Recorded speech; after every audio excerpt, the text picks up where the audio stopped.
In this video, I want to talk a little bit about the difference between a buyer's market and a seller's market. I think you're going to hear those terms a lot more in the coming months as our market gets closer to being a balanced market. We have been in a seller's market for several years now, and so there's not been a lot of conversation about buyers versus sellers market. So I wanted to talk a little bit about it. The key takeaways in a buyer's market, the buyers have leverage. Buyers have more power, and usually that means they have better negotiating terms.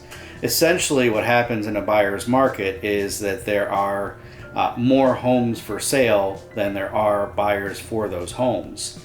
So supply is outpacing demand, essentially. That allows for strategic home searching. High inventory allows buyers to be choosy, and your focus should be on analysis. And so basically, buyers want to be analyzing what you really want because you have more options.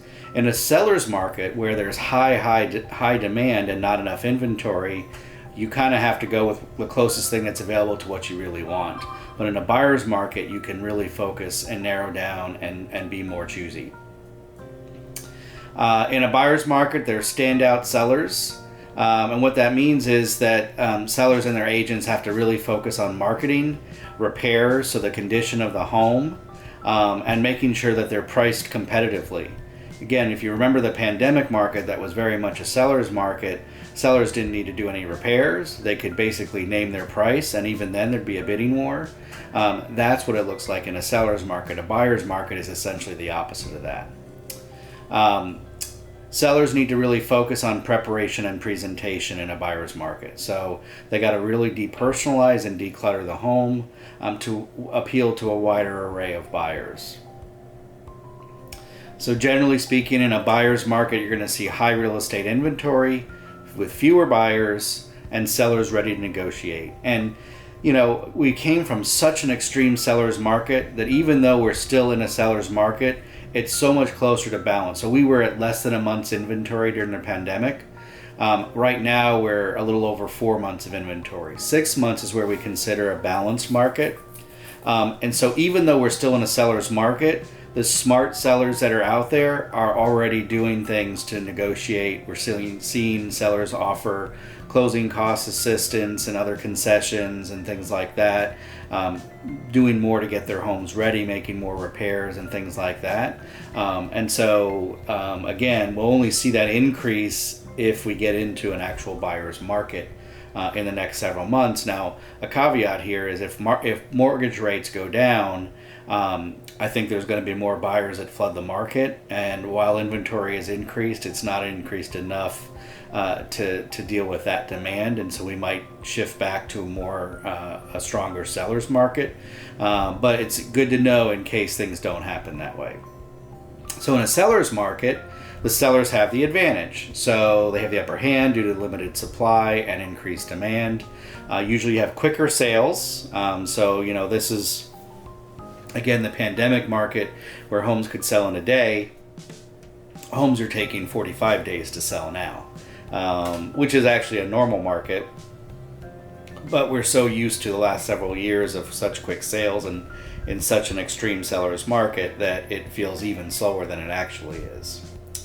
In a seller's market, you get quick decisions by buyers. Buyers know that they can't think about it overnight. If they found a house they like that they want to put an offer in, they better do it right away.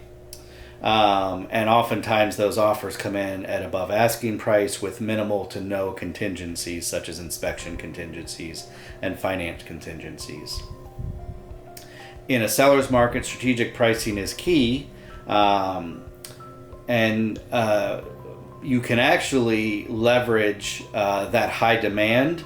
By pricing your home in the market, you can still create a bidding war. Now, if you're overpriced, you're less likely to create the bidding war. So the irony is, if you price your home higher in a seller's market, you might end up with less money than if you price it on market and create a bidding war situation. But you know you can create that bidding war situation because of the number of buyers that are out there.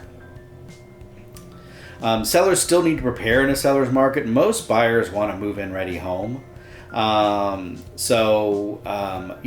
rules of decluttering, depersonalizing, fresh paint and things like that still carry a lot of weight even in a seller's market.